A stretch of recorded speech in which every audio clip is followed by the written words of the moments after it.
Okay, this pan screw over here was pretty rusty, so I took my blade, cleaned it out a little bit, and then magically I used the wire brush, and that really cleaned it up enough to get it unstuck. The other one was in good condition. So now the only thing holding it on there is that connector there, and then the big soil pipe connector down at the bottom. So I gotta take and lever that off. Might have to get my big screwdriver or something to wedge it off there. So get that off next. I'll have the vacuum ready in case there's any kind of water leakage. Maybe I should put a rag or something underneath there in case there's something comes out. So I think that's what I'll do. I got a towel for that.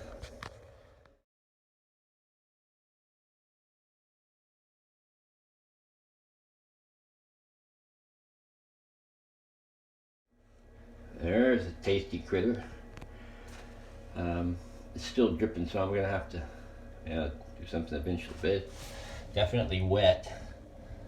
It's been wet for quite a while, so use the wet back now to suck that up. Now I've got the foam pad on there, but sometimes you got to be careful. It might shoot stuff out the back. Not gonna hurt anything over there, but be careful where you suck.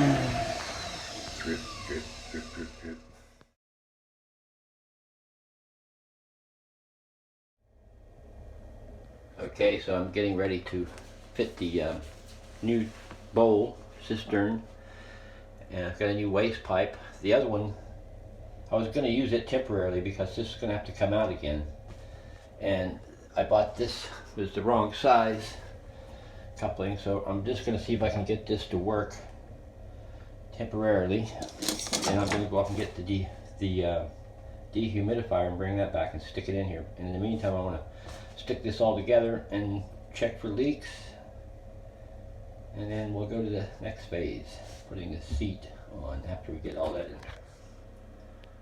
Okay, so this is part of the wall behind the toilet, and it looks like it's a bit, I need to cut some of this off because the pipe now is a little bit higher because the toilet's setting a bit higher. So I want to make sure I take that line real good, and that should be enough. So I got my jigsaw over here. Ryobi, ready to rock and roll.